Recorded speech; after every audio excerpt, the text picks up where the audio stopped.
आता जावे पंढरीसी दंडवत विठोबासी, असा अगत्यदर्शी सात्विक भाव उरात धरून माऊली आणि जगद्गुरू या दोन्ही संत महात्म्यांच्या पालखी सोहळ्यांनी वाखरीमध्ये विसावा घेतलाय.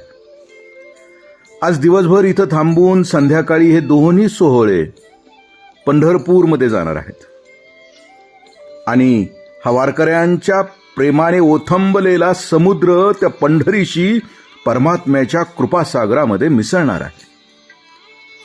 देव आणि भक्त दुजा नाही विचार याचं प्रत्यंतर आम्हाला आज या संतांच्या गावात अनुभवायला मिळणार आहे. अंतःकरणाला ओतप्रोत संपन्नता बहाल करणाऱ्या संतांच्या गावाचं वर्णन माझे तुकोबराय खूप छान शब्दामध्ये करतात. तुकोबराय म्हणतात, संतांची ए गावी प्रेमाचा सुकाळ, नाही तळमळ दुःख लेश, तेथे मे राहीन होऊनी याचक, घालतील भीक तेची मज. संतांची ए गावी असे भांडवल, अवघा विठ्ठल धन वित्त. संतांचे भोजन अमृताचे पान, करीती कीर्तन सर्व काळ. संतांचा उदीम उपदेशाची पेठ, प्रेम सुख साठ देती घेती. तुका म्हणे तेथे आणिक नाही परी, म्हणून भिकारी झालो त्यांचा. संतांनी निर्माण केलेल्या या गावामध्ये प्रेमाचाच सुकाळ आहे. इथे दुःखाचा लवलेश सुद्धा नाही.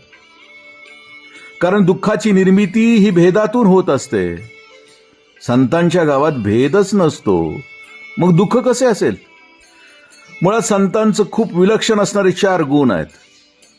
ते म्हणजे मित्रता, करुणा, शांतता आणि आचरण. संत सर्व दिव्य मित्रता धारण करत असतात. विश्वातील प्रत्येक जीवाशी त्यांनी मित्रता धारण केलेली असते. कोण्याही जीवाचा न घडो मत्सर, हे त्या सर्वेश्वर परमात्म्याच्या पूजेचे वर्म त्यांनी अंतर्यामी पुरेपूर जपलेले असते. म्हणून सर्व जीवाशी ते मित्रत्वाने वागत असतात.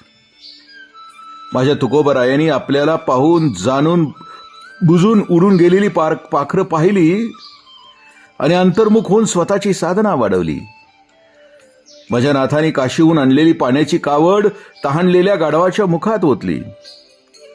माझे नामदेवराय तुपाची वाटी घेऊन कुत्र्याच्या पाठीमागून धावले. ही सगळी त्या मित्रत्वाच्या गुणाची वस्तुस्थिती दाखवणारी उदाहरणं आहेत. जनी वनी अवघा देव या अनुवृत्तीत हे सर्व संत जगत असतात. संतांच्या करुणेबद्दल काय बोलावं? त्यांच्या हृदयामध्ये सदैव आणि सर्वासाठीच कारुण्याचा भाव ओथंबलेला असतो. म्हणून तर ज्या जगाने दगड मारले, झोळीत शेण घातलं, त्याच जगासाठी माझी माऊली पसायदान मागते. याच जगावर आनंदाचे आवारू मांडण्याची प्रतिज्ञा माऊली करते. संतांच्या अंगी एक महत्वाचा आणि विलक्षण गुण असतो आणि तो म्हणजे शांतता, आतून प्रसन्नता. संत नेहमी संतुलित वृत्तीने जगत असतात. त्यामुळे त्यांनी स्वतःच्या जीवनात त्या परम शांतीचा अनुनय केलेला असतो. ते त्याच्यापासून कधीच परावृत्त होत नाहीत. आणि म्हणून माझ्या गोरोबा काकाने स्वतःचे मूल स्वतःच्या पायाखाली तोडवलं तरी, कबीराने स्वतःचं मूल संतांच्या पायी खर्च केलं तरी तरी तरी ते शांत होते. सुखी संतोषानं यावे, दुःखी विषादा न भजावे. सुखामध्ये उतत नाहीत, मातत नाहीत, दुःखानं शबल होत नाहीत.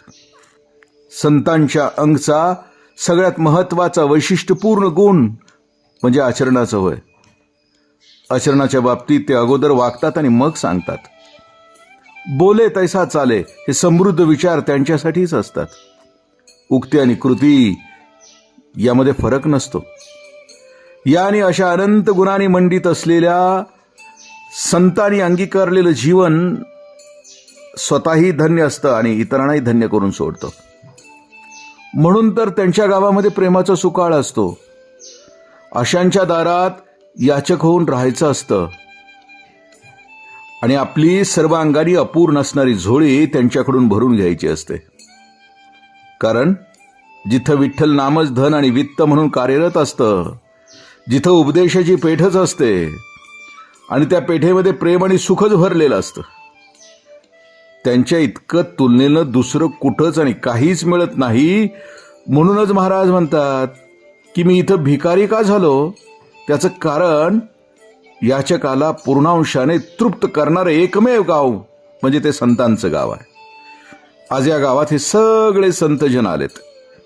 त्यांच्या वर्णनासाठी महाराज म्हणतात, या सगळ्याच संतांच्या मांदियाळीत रमून आम्ही आमच्यातील आमचं पण हरवून त्यांच्यासारखं बनावं आणि ही ज्ञानोबा तुकोबांची वारी आमच्या आतमध्ये उतरावी अशी याचना करत असं म्हणावंसं वाटतं की गोमटेसे करा माझे भार ओझे तुम्हासी. म्हणून आज संतांच्या गावी पोहोचलो आहे, जिथं प्रेमाचाच सुकाळ आहे, जिथं दुःखाचा लवलेश नाही. रामकृष्ण हरी.